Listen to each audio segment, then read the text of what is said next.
Alpha Blondie FM. Alpha Blondie, toutes les musiques qu'on aime. Radio Libre, Radio Libre, Radio Libre, Radio Libre, Radio Libre, Radio Libre, Radio Libre, Radio Libre.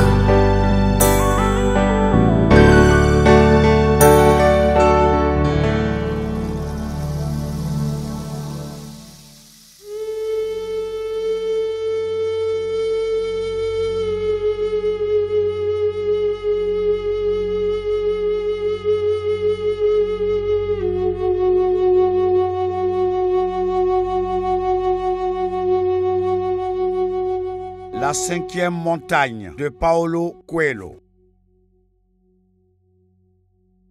Tu trouves que la destruction, la douleur, les morts de la nuit dernière ont un sens? Tu penses qu'il faut anéantir des milliers de vies pour enseigner à quelqu'un ta façon de voir les choses? Le gamin le regarda d'un air épouvanté. « Oublie ce que je viens de dire, » dit Élie.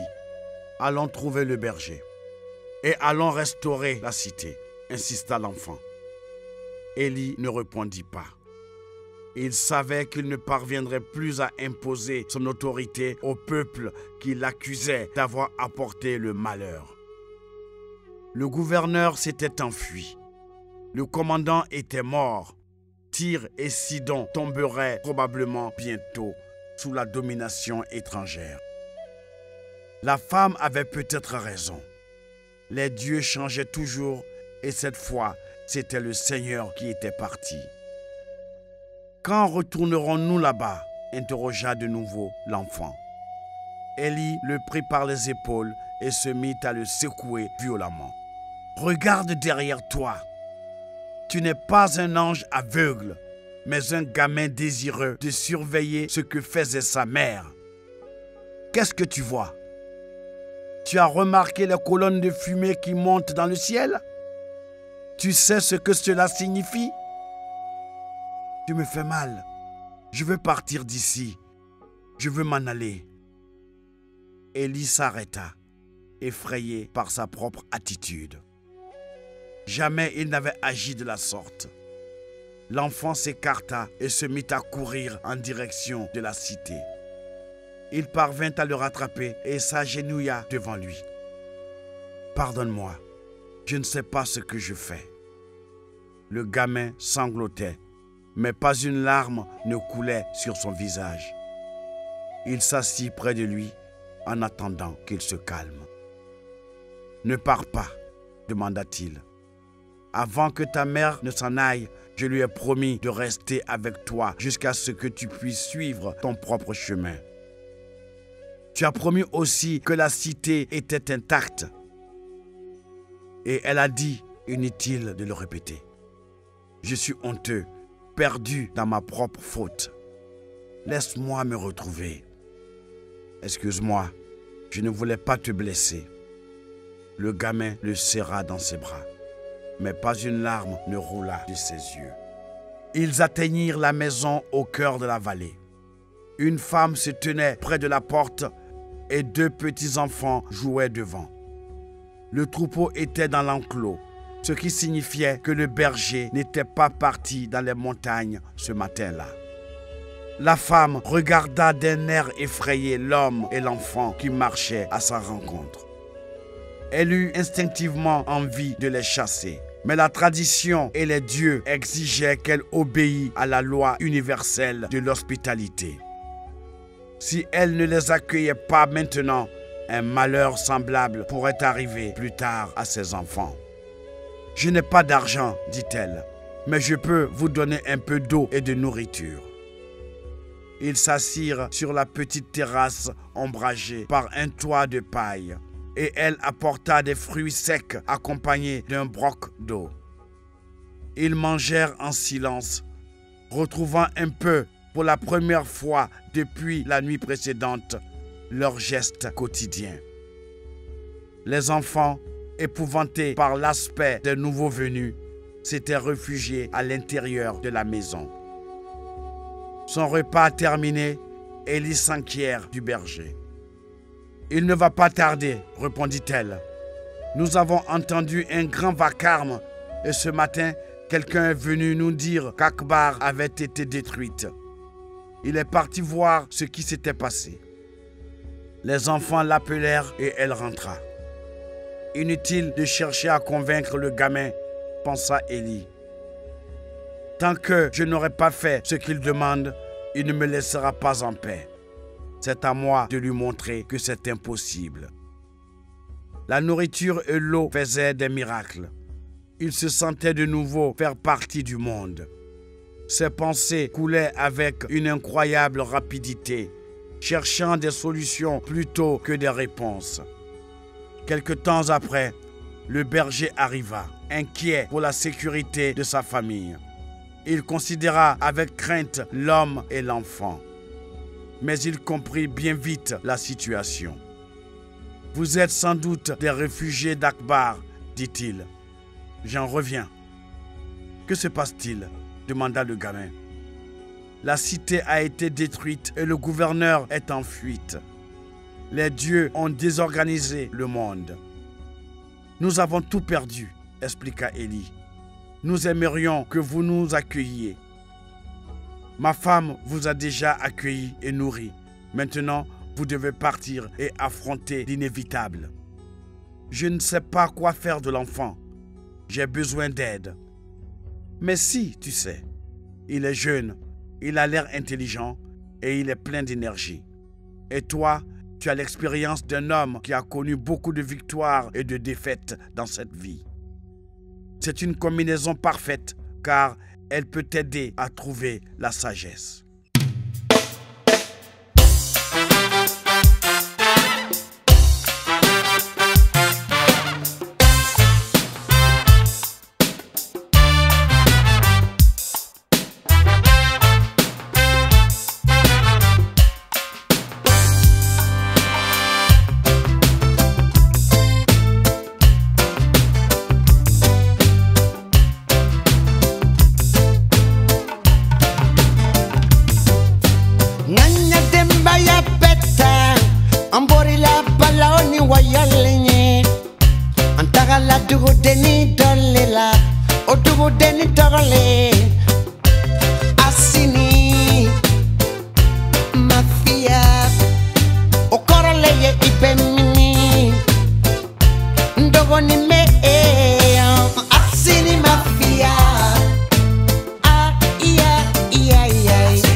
regardant la blessure au bras d'Élie, le berger affirma qu'elle n'était pas grave.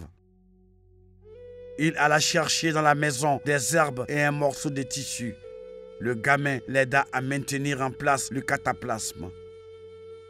Quand le berger lui fit remarquer qu'il pouvait y arriver tout seul, l'enfant retorqua qu'il avait promis à sa mère de veiller sur cet homme. Le berger rit. « Ton fils est un homme de parole. Je ne suis pas son fils. Et lui aussi est un homme de parole. Il va reconstruire la cité parce qu'il doit faire revenir ma mère, tout comme il l'a fait avec moi. » Élie comprit soudain ce qui préoccupait l'enfant. Mais avant qu'il ait pu dire un mot, le berger cria à sa femme qui, à ce moment précis, sortait de la maison, qu'il allait repartir. « Mieux vaut reconstruire la vie sans attendre, déclara-t-il. Cela prendra longtemps pour que tout redevienne comme avant. Rien ne sera jamais comme avant. Tu sembles être un jeune homme sage et tu peux comprendre bien des choses que je ne comprends pas. Mais la nature m'a enseigné une leçon que je n'oublierai jamais. Un homme qui dépend du temps et des saisons, comme seul en dépend un berger, peut survivre aux événements inévitables. Il soigne son troupeau, traite chaque animal comme s'il était unique, cherche à aider les mères et les petits, ne s'éloigne jamais trop d'un endroit où les bêtes peuvent boire. Cependant, une fois de temps en temps, une brebis à laquelle il a consacré tant d'efforts finit par mourir dans un accident causé par un serpent, un animal sauvage ou même une chute dans un précipice. L'inévitable se produit toujours. Élie regarda en direction d'Akbar et se rappela la conversation avec l'ange. L'inévitable survient toujours. Il faut de la discipline et de la patience pour le surmonter, ajouta le berger. Et de l'espoir, quand l'espoir n'existe plus. Il ne faut pas gâcher son énergie à lutter contre l'impossible. Ce n'est pas une question d'espoir dans l'avenir. Il s'agit de recréer le passé lui-même. Le berger n'était plus pressé. Son cœur s'était empli de pitié pour ses réfugiés. Puisque lui et sa famille avaient été épargnés par la tragédie, ça ne lui coûtait rien de leur venir en aide et de plaire ainsi aux dieux. En outre, il avait entendu parler du prophète israélite qui avait gravi la 5e montagne sans être atteint par le feu du ciel. Tout indiquait que c'était cet homme qui se tenait devant lui. Vous pouvez rester un jour de plus si vous voulez. Je n'ai pas compris ce que tu viens de dire, remarqua Élie, à propos de recréer le passé lui-même. J'ai toujours vu les gens qui passaient par ici pour aller à Tyr et à Sidon. Certains se plaignaient de n'avoir rien réussi à Akbar et ils étaient à la recherche d'une nouvelle destinée. Un jour, ces gens revenaient. Ils n'avaient pas trouvé ce qu'ils cherchaient parce qu'ils avaient emporté avec eux, outre leur bagage, le poids de leur échec passé. L'un ou l'autre rentrait avec un emploi au gouvernement ou la joie d'avoir donné une meilleure éducation à ses enfants.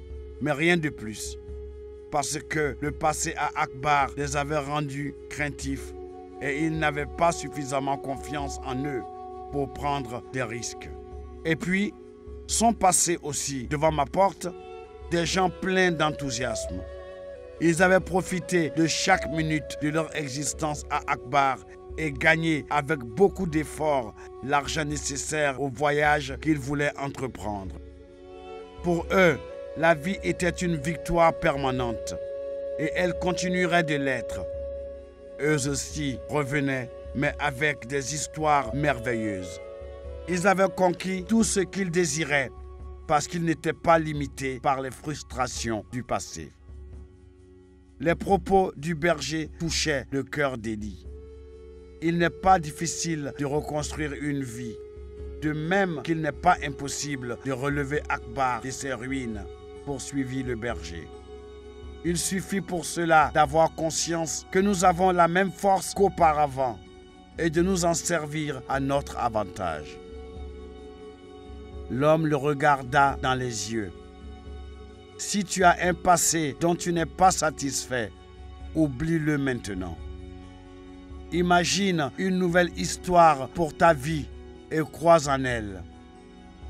Concentre-toi seulement sur le moment où tu as réussi ce que tu désirais. Et cette force t'aidera à obtenir ce que tu veux. À une époque, j'ai désiré être charpentier. Ensuite, j'ai voulu être un prophète envoyé pour le salut d'Israël, pensa Élie. Les anges descendaient des cieux et le Seigneur me parlait. Et puis, j'ai compris qu'il n'était pas juste que ses motifs seraient toujours au-delà de mon entendement. Le berger cria à sa femme qu'il n'allait pas repartir tout compte fait. Il était déjà allé à pied jusqu'à Akbar et il n'avait pas le courage de refaire le chemin.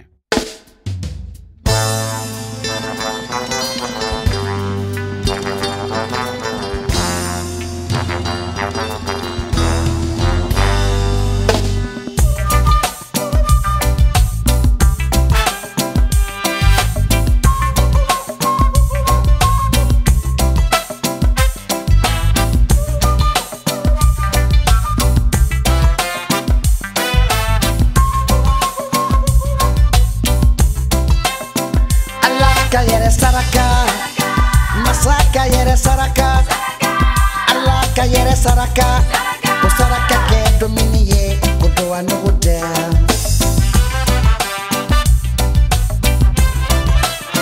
Alaka yere saraka, masaka yere saraka. Alaka yere saraka, o saraka ke dominiye, kodo anuguda.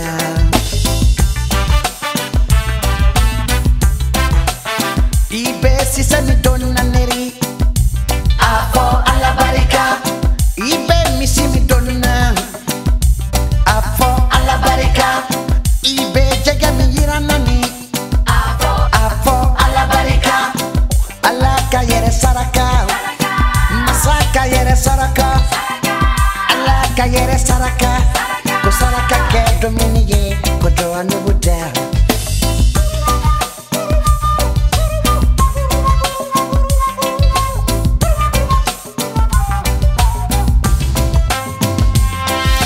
Barika, masara mani barika. Barika,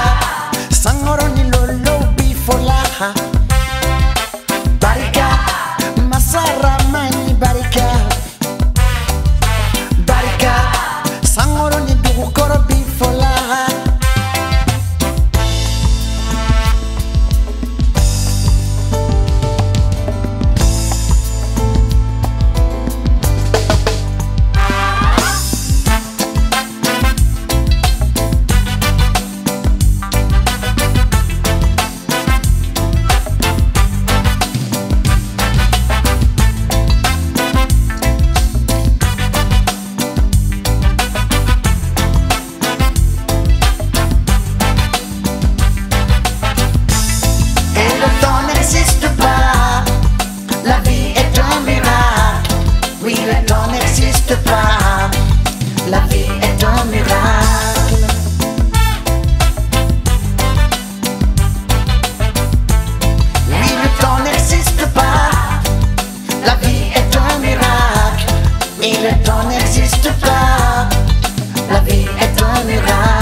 Merci de nous accueillir, dit Élie. Ça ne coûte rien de vous abriter pour une nuit. L'enfant intervint dans la conversation. Nous voulons retourner à Akbar. Attendez jusqu'à demain. Les habitants de la cité sont en train de la saccager et il n'y a nulle part où dormir. Le gamin regarda le sol, se mordit les lèvres et une fois de plus se retint de pleurer. Le berger les conduisit à l'intérieur, rassura sa femme et ses enfants et passa le reste de la journée à parler du temps pour les distraire tous les deux.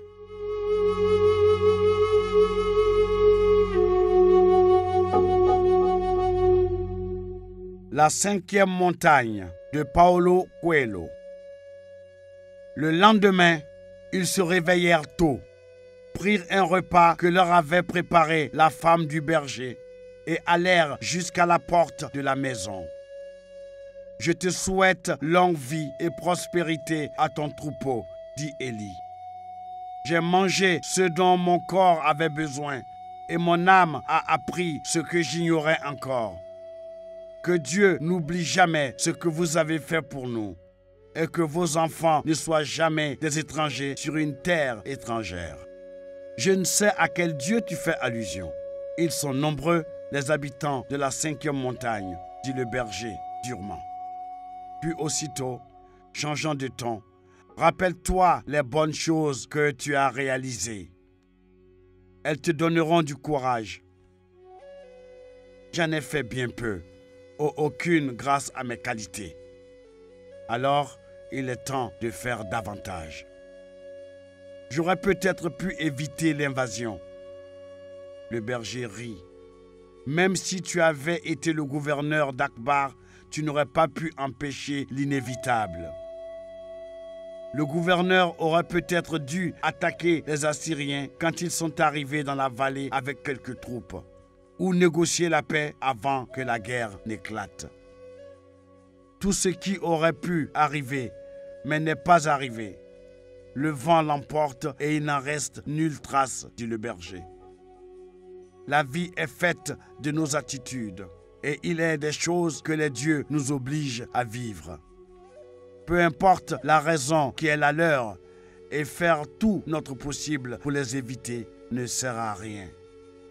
Pourquoi ? Demande à un prophète israélite qui vivait à Akbar.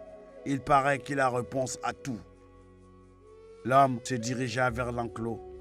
Je dois mener mon troupeau au pâturage. Hier, les bêtes ne sont pas sorties et elles sont impatientes.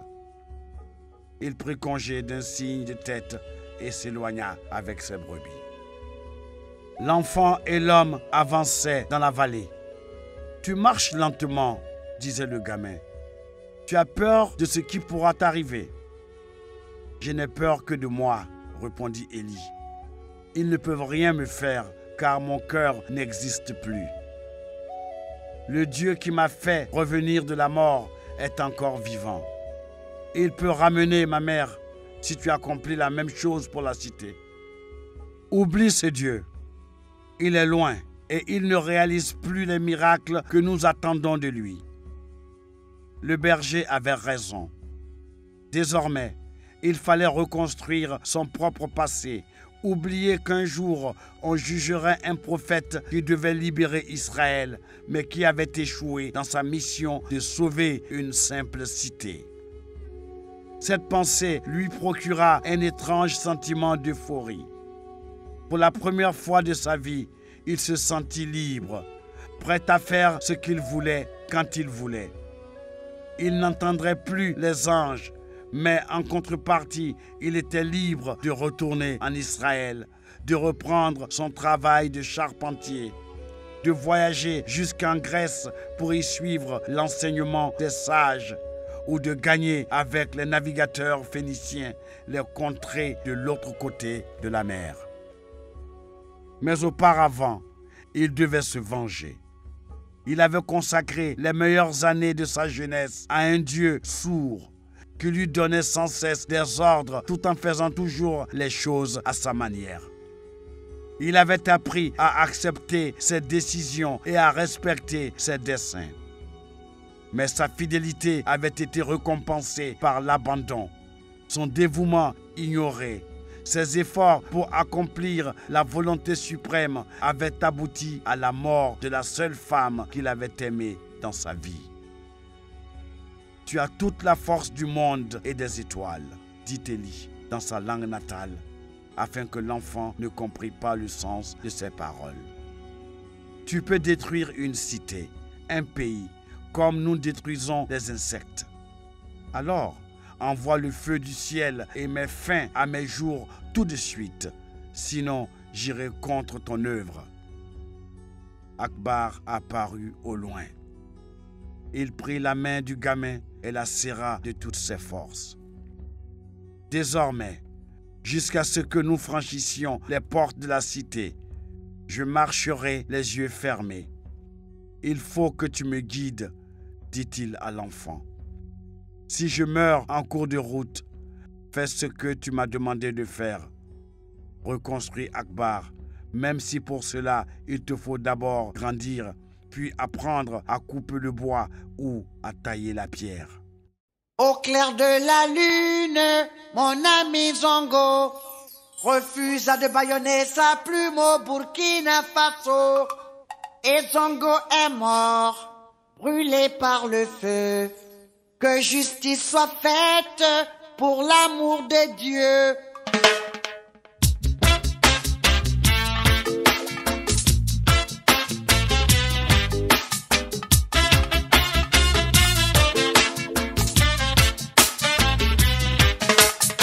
La démocratie du plus fort est toujours la meilleure. C'est comme ça. La démocratie du plus fort est toujours la meilleure. Ça se passe comme ça. Entre le marteau et l'enclume, les plumes se barricadent derrière leur une. La liberté qui a laissé des plumes. Journalistes incarcérés, journalistes assassinés, les voix des sans-voix tuées. Tout ça doit changer. La démocratie du plus fort est toujours la meilleure. C'est comme ça.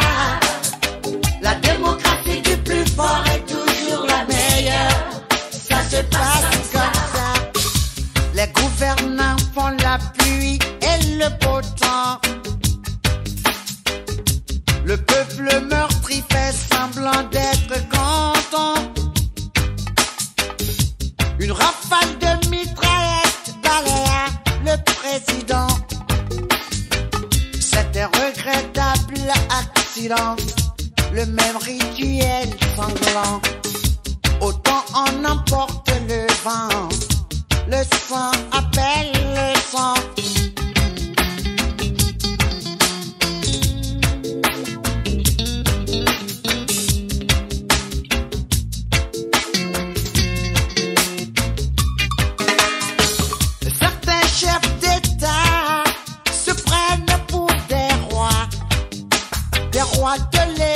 Plus royalistes que le roi. Ils ont la boulimie du pouvoir. Et ça, il faut le savoir. Et ça, il vaut mieux savoir. Et ça, il faut le savoir. La démocratie du plus fort est toujours la meilleure. C'est comme ça. La démocratie du plus fort est toujours la meilleure. Ça se passe toujours comme ça.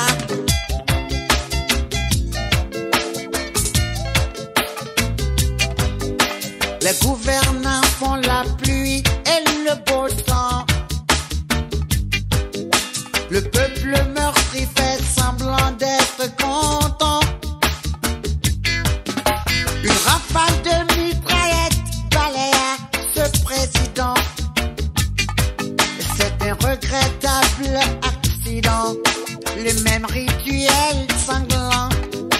Autant on emporte le vent.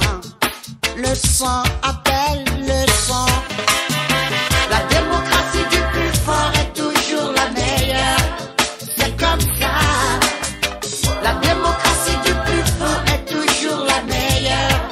Ça se passe comme ça.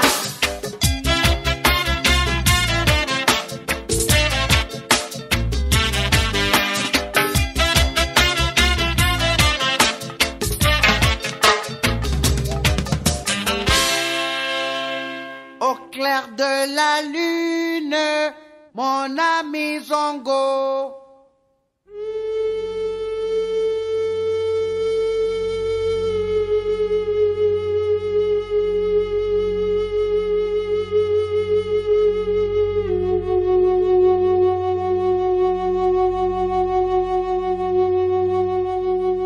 L'enfant resta silencieux. Élie ferma les yeux et se laissa guider. Il écoutait le bruit du vent et le son de ses pas sur le sable. Il se rappela Moïse. Après qu'il eut libéré et conduit le peuple élu dans le désert, surmontant d'énormes difficultés, Dieu l'avait empêché d'entrer à Canaan. Alors, Moïse avait dit: « Permets que je passe de l'autre côté et que je voie le bon pays qui est au-delà du Jourdain. » Mais le Seigneur s'était indigné de sa requête. Et il avait répondu: « Assez, cesse de me parler de cela. Lève les yeux vers l'ouest et vers le nord, vers le sud et vers l'est. Regarde de tous tes yeux, car tu ne passeras pas le Jourdain que voici. » Ainsi, le Seigneur avait-il récompensé Moïse pour sa longue et rude tâche. Il ne lui avait pas permis de poser le pied en terre promise. Que serait-il arrivé s'il avait désobéi? Élie tourna de nouveau sa pensée vers les cieux. « Seigneur, cette bataille n'a pas eu lieu entre les Assyriens et les Phéniciens, mais entre toi et moi. Tu ne m'as pas averti de notre guerre singulière et comme toujours, tu as gagné et fait accomplir ta volonté. Tu as détruit la femme que j'ai aimée et la cité qui m'a accueilli quand j'étais loin de ma patrie. » Le vent souffla plus fort à ses oreilles. Élie eut peur, mais il continua. « Il m'est impossible de faire revenir la femme, mais je peux changer le destin de ton œuvre de destruction. Moïse a accepté ta volonté et il n'a pas franchi le fleuve. Moi, je poursuivrai. Tue-moi sur le champ, car si tu me laisses arriver jusqu'aux portes de la cité, je reconstruirai ce que tu as voulu faire disparaître de la surface de la terre et j'irai contre ta décision. » Il se tut. Il fit le vide dans son esprit et attendit la mort. Pendant très longtemps, il se concentra seulement sur le son des pas dans le sable. Il ne voulait pas entendre la voix des anges ou les menaces du ciel. Son cœur était libre et il n'avait plus peur de ce qui pourrait lui arriver. Cependant, dans les profondeurs de son âme, quelque chose commença à le perturber, comme s'il avait oublié un élément d'importance. Longtemps après, l'enfant s'arrêta et secoua le bras d'Élie. « Nous sommes arrivés, » dit-il. Il ouvrit les yeux. Le feu du ciel n'était pas descendu sur lui et les murailles en ruine d'Akbar l'entouraient. Il regarda l'enfant qui lui tenait les mains comme s'il craignait qu'il ne s'échappât. L'aimait-il? Il ignorait. Mais ses réflexions pouvaient être remises à plus tard. Il avait maintenant une tâche à accomplir, la première depuis des années qui ne lui fut pas imposée par Dieu. De là où il se tenait, il pouvait sentir l'odeur de brûlé. Des charognards tournoyaient dans le ciel, attendant le moment propice pour dévorer les cadavres de sentinelles qui pourrissaient sur le sol. Élie prit l'épée à la ceinture d'un soldat mort. Dans la confusion de la nuit précédente, les Assyriens avaient oublié de ramasser les armes qui se trouvaient hors de la cité. « Pourquoi prends-tu cette épée ?» demanda l'enfant. « Pour me défendre. Les Assyriens sont partis. Il est tout de même bon d'en avoir une sur moi. Nous devons nous tenir prêts. » Sa voix tremblait. Il était impossible de savoir ce qui se passerait lorsqu'il franchirait la muraille à moitié démolie. Mais il était prêt à tuer quiconque tenterait de l'humilier. « J'ai été détruit comme cette cité, dit-il à l'enfant. Mais, de même que cette cité, je n'ai pas encore terminé ma mission. » Le gamin sourit. « Tu parles comme autrefois, dit-il. Ne te laisse pas abuser par les mots. Avant, j'avais l'objectif de chasser du trône Jézabel et de rendre Israël au Seigneur. Mais maintenant qu'il nous a oubliés, nous aussi, nous devons l'oublier. Ma mission consiste à accomplir ce que tu me demandes. » L'enfant le regarda, méfiant. « Sans Dieu, ma mère ne reviendra pas d'entre les morts. » Élie lui caressa la tête. « Seul le corps de ta mère s'en est allé. Elle est toujours parmi nous. Et comme elle nous l'a dit, elle est Akbar. Nous devons l'aider à retrouver sa beauté. » La cité était quasi déserte. Des vieux, des femmes et des enfants erraient dans les rues, répétant la scène qu'il avait vue durant la nuit de l'invasion. Il semblait ne pas savoir quoi faire, quoi décider. Chaque fois qu'il croisait quelqu'un, l'enfant remarquait qu'Élie serait de toutes ses forces la poignée de l'épée. Mais les gens leur manifestaient de l'indifférence. La plupart reconnaissaient le prophète d'Israël. Certains le saluaient de la tête et personne ne lui adressait la moindre parole, même de haine. Ils ont perdu jusqu'au sentiment de la colère, pensa-t-il, regardant vers la 5e montagne dont le sommet restait couvert de ces éternels nuages. Alors, il se rappela les paroles du Seigneur. « Je jeterai vos cadavres sur les cadavres de vos dieux. Mon âme se lassera de vous. Votre pays sera dévasté et vos cités seront désertées. Et ceux d'entre vous qui resteront, je leur mettrai dans le cœur une telle anxiété que le bruit d'une feuille qui bouge les poursuivra.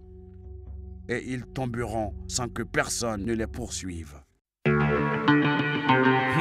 Wusin Sayan Di Alpha Kita Disa C'est pas Sayan et Alpha, non, non. Namaran, namaran, namaran, namaran, namarako.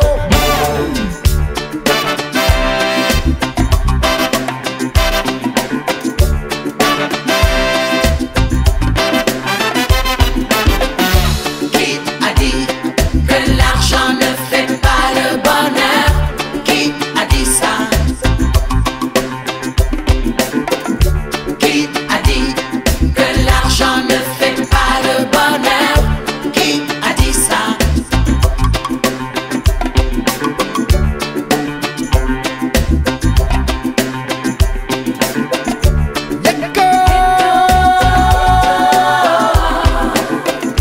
Yeko qu'elle était bon, Yeko qu'elle était bon, Yeko qu'elle était bon.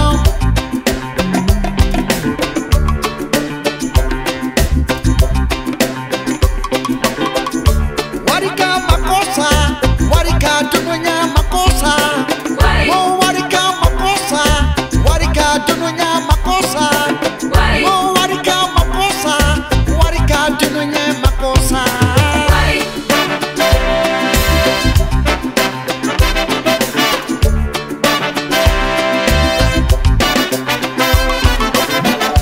Namaran, namaran, namaran, namaran, namarako. Anibalao Wari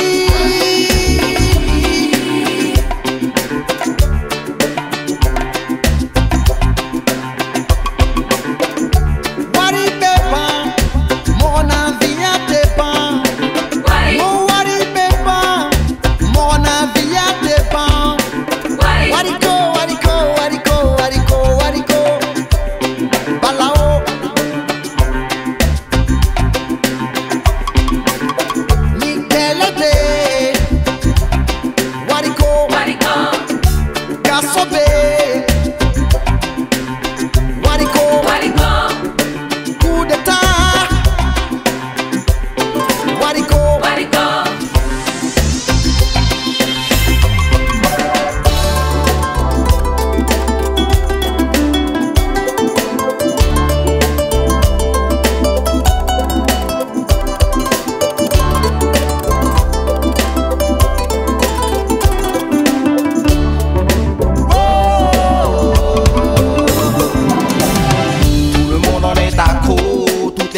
Les groupes sociaux sont en rapport avec ça. Tous recherchent la même chose, toujours en avoir plus que moi, plus qu'Alpha, plus que toi. Mais seulement eux pensent-ils au lendemain, uniquement intéressés par l'appât du gain. Hey, pour l'argent y'a mort d'homme, sans compter la mort de l'âme. Pour quelques billets les esprits s'enflamment. Mais qui t'a dit ça qu'on n'avait pas besoin de thunes, que l'on n'aimait pas la fortune? Sache que les soirs de pleine nuit je ne vis pas que des tapages nocturnes. Des rêves j'en ai bien plus d'un, des envies j'en ai bien plus d'une. À la fois pour moi mais pour les biens comme le veut la coutume.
La cinquième montagne de Paulo Coelho. Voilà ce que tu as fait, Seigneur. Tu as tenu ta parole. Et les morts vivants continuent d'errer sur la terre. Et Akbar est la cité choisie pour les abriter. Ils gagnèrent tous deux la place principale, s'assirent sur des décombres et regardèrent alentour. La destruction semblait avoir été plus rigoureuse et implacable qu'ils ne l'avaient pensé. La plupart des toits s'étaient écroulés. La saleté et les insectes prenaient possession de tout. « Il faut enlever les morts, dit-il, ou bien la peste entrera dans la cité par la grande porte. » L'enfant gardait les yeux baissés. « Lève la tête, dit Élie. Nous devons beaucoup travailler pour que ta mère soit contente. » Mais le gamin n'obéit pas. Il commençait à comprendre que, quelque part dans ces ruines, se trouvait le corps qui lui avait donné la vie et que ce corps était dans le même état que tous les autres éparses autour de lui. Élie n'insista pas. Il se leva, prit un cadavre sur ses épaules et le porta au centre de la place. Il ne parvenait pas à se rappeler les recommandations du Seigneur sur l'enterrement des morts.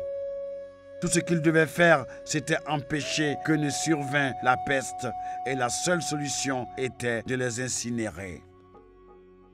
Il travailla ainsi toute la matinée. L'enfant ne quitta pas cet endroit et ne leva pas les yeux un instant. Mais il tint la promesse qu'il avait faite à sa mère. Pas une larme ne tomba sur le sol d'Akbar. Une femme s'arrêta et resta un moment à observer l'activité d'Élie. L'homme qui résolvait les problèmes des vivants débarrasse les corps des morts, remarqua-t-elle. « Où sont donc les hommes d'Akbar » demanda Élie. « Ils sont partis et ont emporté le peu qui restait. Il n'y a plus rien qui vaille la peine de s'attarder ici. Les seuls à n'avoir pas quitté la cité sont ceux qui étaient incapables de le faire. Les vieux, les veuves et les orphelins. Mais ils étaient ici depuis des générations. On ne peut pas renoncer aussi facilement. Essaie d'expliquer cela à quelqu'un qui a tout perdu. « Aide-moi, dit Élie, tout en prenant un des corps sur son dos, puis en le mettant sur le tas. Nous allons les incinérer pour que le Dieu de la peste ne vienne pas nous rendre visite. Il a horreur de l'odeur de la chair qui brûle. Que vienne le Dieu de la peste, répliqua la femme, et qu'il nous emporte tous le plus vite possible. Élie continua son travail. La femme s'assit à côté de l'enfant et le regarda faire. Quelque temps après, elle s'approcha de nouveau. « Pourquoi désires-tu sauver une cité condamnée? Si je m'arrête pour réfléchir, je me retrouverai incapable d'agir comme je le veux, » répondit-il. Le vieux berger avait raison. Oublier son passé d'incertitude et se créer une nouvelle histoire était la seule issue. L'ancien prophète était mort avec la femme dans l'incendie de sa maison. Maintenant, il était un homme sans foi en Dieu, habité de nombreux doutes. Mais il était en vie, même après avoir bravé la malédiction divine. S'il voulait poursuivre sa route, il devait suivre ses conseils. La femme choisit un corps plus léger et le traîna par les pieds jusqu'au tas qu'Élie avait commencé. « Ce n'est pas par peur du Dieu de la peste, dit-elle, ni pour Akbar, puisque les Assyriens reviendront bientôt. C'est pour le gamin assis là, tête basse. Il doit comprendre qu'il a encore la vie devant lui. » « Merci, dit Élie. Ne me remercie pas. Quelque part dans ces ruines, nous trouverons le corps de mon fils. Il avait à peu près le même âge que ce gamin. » Elle mit sa main sur son visage et pleura abondamment. Élie la prit délicatement par le bras. « La douleur que toi et moi ressentons ne passera jamais, mais le travail nous aidera à la supporter. La souffrance n'a pas la force de meurtrir un corps fatigué. » Ils consacrèrent la journée entière à cette tâche macabre, ramasser et empiler les morts. La plupart étaient des jeunes gens que les Assyriens avaient pris pour des membres de l'armée d'Akbar.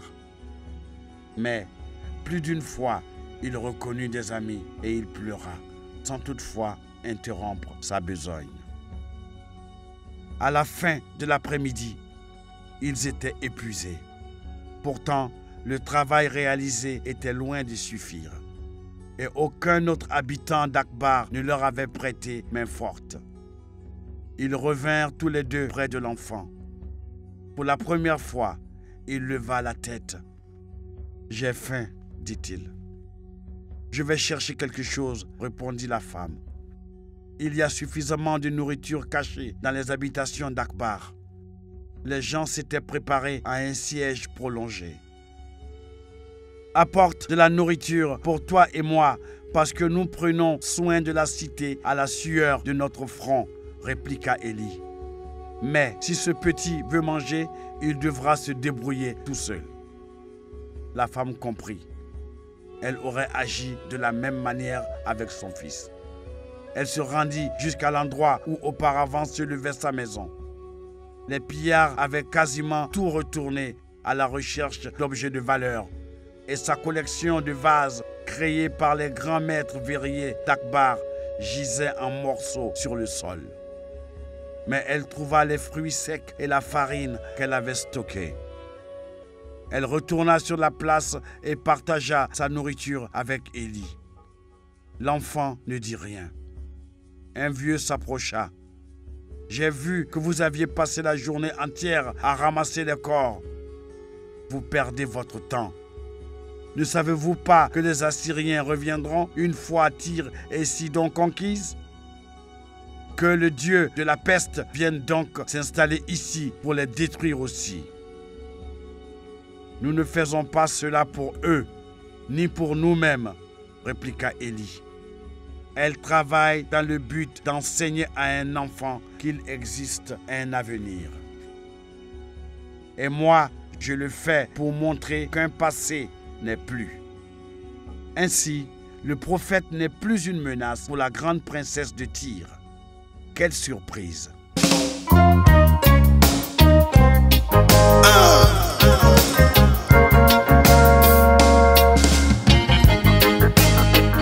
En ce se retrouve demain pour la suite de votre roman.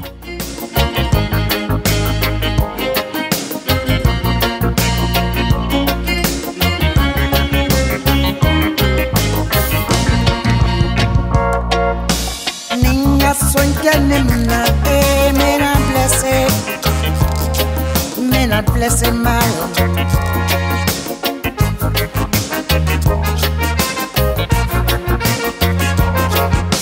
Ninga son janima mena blessé sal.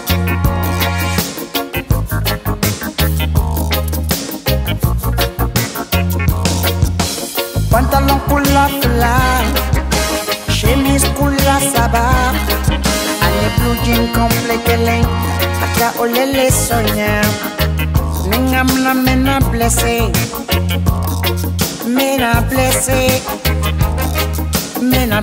mal. Mena blessé sal. Mena blessé mal. Mena blessé sal.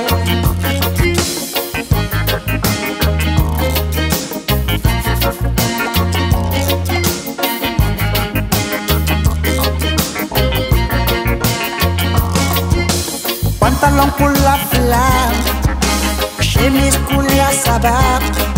Ani blue jean complet keleng, aka olele sonya. Ningam na mena blessé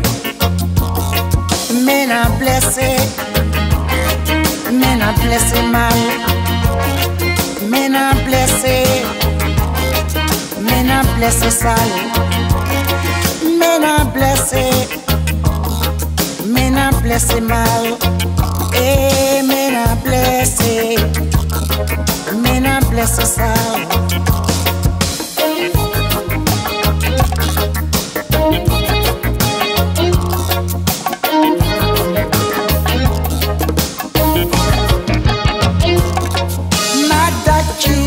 Madachi, metana ye komisaria. Madachi de.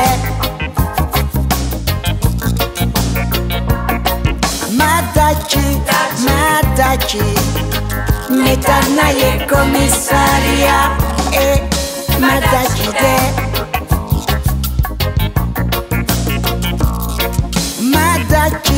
Madachi.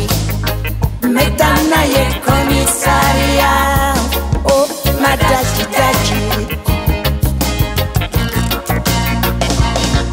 Mena blessé mal.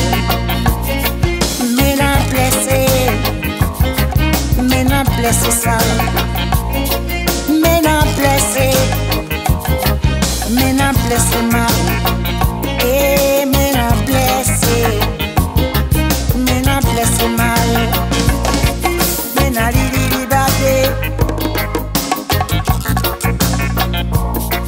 Mena lili bade. Madachi, metana ye komisaria. Madachi de. Madachi, metana ye komisaria. Madachi.